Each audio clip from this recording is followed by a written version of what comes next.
Okay, so first say your name and charge. Yep. My name is William Ho. My last name is spelled H-O. My title is Creative Director. I work at Ghost Games. Okay, so Need for Speed Payback has surprised us because of the tone of the video we saw. Lots of show off and different spirit from previous iterations of the saga. What's your approach with the game? Yeah, you know, what we heard from the fans after last Need for Speed is they just wanted more variety, right? They wanted more different scenarios, more different motivations, more ways to use their hot rides in the car, in the game, I should say. So we drew a lot of inspiration from all of us growing up, watching lots of great car shows and car movies, and all the great car chases, all the great stunts, all the scenarios where people like really have to go up against bad guys or get away from the cops. And so what we've done is we've taken sort of that lifetime of knowledge and experience from that and passion about it and put it into Need for Speed Payback to provide a lot more different texture, a lot more different motivations, characters that drive fast for a lot of different reasons and have to use more different cars that are equipped for more different goals. And so that really is how we landed on action driving in Need for Speed Payback. What's the weight of the plot in the game? Yeah, what we find, again, with our fans, we talk to our fans a lot, I talk about that a lot, but they really want strong characters that they can relate to, and they want scenarios that strongly motivate them. And so what we've done is, we looked at the gameplay mix that we have. We have all this core Need for Speed racing, intense racing, plus we have the style events like drifting, and then we're complementing it with this action driving. And so we have three characters that directly reflect those styles of driving. And so we have Tyler, the racer, aspiring street racer. We have Mac, the showman, taking on all the style events and, for the first time off-road, right? Extreme driving in the desert. And then we have Jess, who's the wheelman. She's the consummate professional action hero, right? She's always threading her way through rush hour traffic. She's always getting away from cops. She's delivering VIPs from point A to point B without getting caught.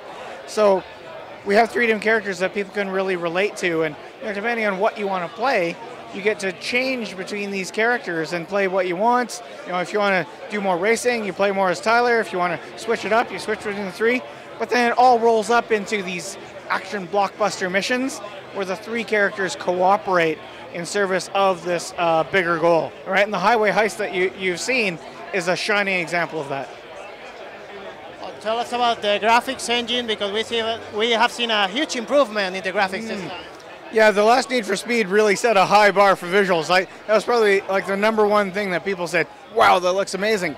And it set a solid foundation, again, going back to variety, for us to expand the palette. So for the first time in Need for Speed history, we have a full 24-hour time of day cycle. Plus, we have that over the most diverse open world in Need for Speed history.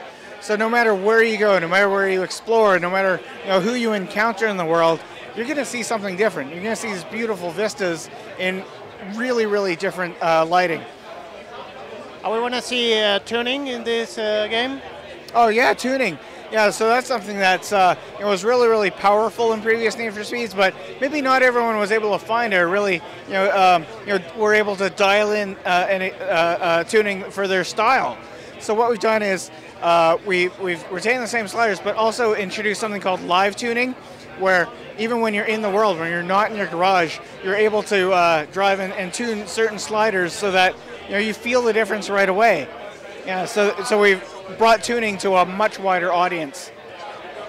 Can you tell us about the multiplayer options in the game? Yeah, two major things. One is that you can play the entire single player campaign solo and offline, but it's way better connected. So we brought back autolog, right? It's a Need for Speed staple.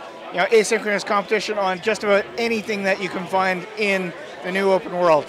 The second aspect is speedless. It's a synchronous multiplayer. Just party up with other people, play through these playlists, play either one discipline of racing or have a mix, right? And you get that intense hour after hour experience of playing online. So there's that, and there's autolog, and that's our multiplayer experience. So we saw about how you can create new cars from really old vintage cars. Yeah. And we want to see any Spanish car, a Seat maybe? That's a good question, because our game is set in America, so plausibly these derelicts, was what we call them, are old American rust buckets. So we haven't finalized the list. We'll announce the final car list at a later date. But you know, I have to admit to you, they're mostly classic American vintage cars. We have to try. Okay, Yeah. okay, that's it. All right.